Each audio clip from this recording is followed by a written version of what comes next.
could you talk a little bit more about how you got started with your organization? Okay, here. I came here, it had to be August of 1993. And I moved here from Miami. Okay. You know, Miami is very Caribbean-centric, very international. Mm-hmm. You know, everything we want is there. So my ex-husband, his mom, he's an only child, so his mom was here by herself, and she got ill. Mm-hmm. So we're going to move here. It was a struggle, mental struggle for me, right? Because I'm leaving what I'm so familiar with to come to this place that there were not good things said about. Mm-hmm. Now, I'm from downtown Kingston, and they talk bad about Kingston, but they talk worse about Detroit. Uh-huh. You know, all the propaganda you see on TV, and then we're moving to Detroit too, not just Michigan, you know. Right. So you're moving to Detroit, so you're thinking all these things.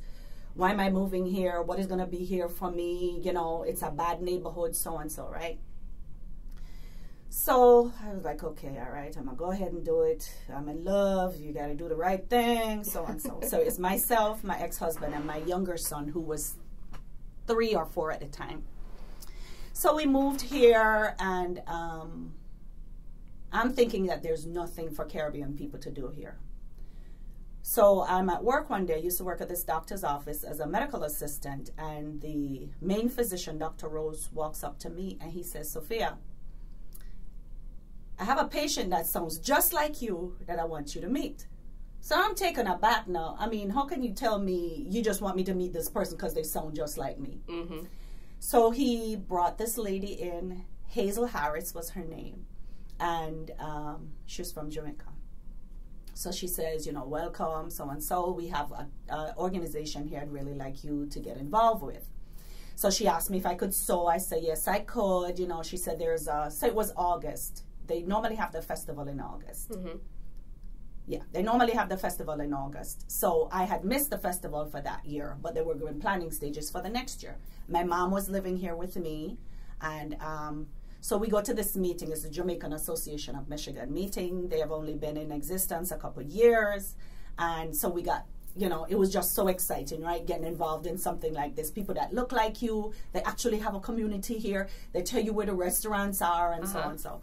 So the I got involved in it at that time just as a member, and my mom sews.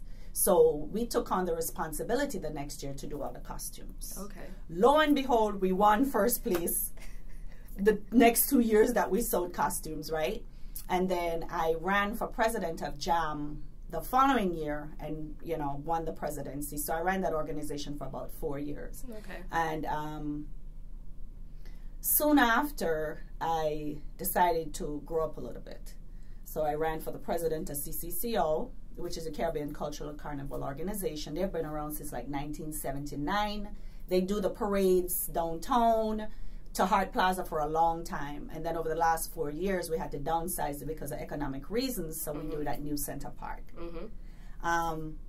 So to watch the organizations grow, to see the mix and mingle of like the younger people, the older people that don't want to let go, you know, just to go through that struggle and still hold on and kind of grow us to be more inclusive of America itself versus just hanging out with ourselves and celebrating ourselves. We can do that anywhere. Mm-hmm. But to teach people about us has been very rewarding. Okay. So could you talk a little bit more about like what you've seen the impact of the Caribbean Cultural and Carnival organization? What I found to be surprising is how many people that didn't know about us. Okay.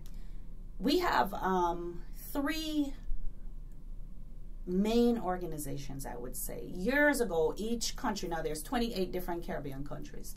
So each country that had folks here started their own organization. Okay. So Barbados had one, Bahamas had one, Guyana had one, Jamaica, Trinidad, so on and so. So once the generation started getting older, the older people started passing off, and then there was nobody to kind of get a hold of these organizations. So a lot of them fell by the wayside. Mm-hmm. Now, we work in the regular place with everybody, right? So we kind of sound and look like them because we're so multicultural back home. Mm-hmm. So to a lot of the people never expressed who they were to their their friends are so outside of their community. People have to understand that we come here to assimilate to a certain extent, but we also need to be proud of who we are and stand out to the world and let them know who we are. Mm-hmm. So when I took over CCCO, what I started to do was rebrand the organization, right? Where we don't just serve each other, we serve the larger community. One of the things that we did was we did the, this is our 4th year doing it this year, is the Immigration plus Education equals Economic Growth. Okay. We partner with like Global Detroit, with Access to tell people that education is the way to go. Mm-hmm. We cannot target immigrant students, but what we do is we bring in immigrant speakers to talk to the students so they can understand that there is another way of life. You know, even if you're an immigrant, there's always opportunities for you to excel.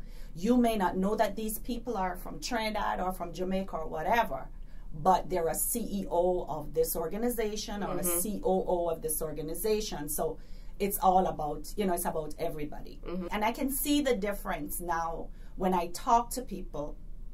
Like I sit on the Immigration Task Force, where you never heard folks talk about the Caribbean. And when they do the write-ups now, you actually see the word Caribbean in there, where we were lumped together with another group, right? Foreigners or whatever. So you can actually see the difference.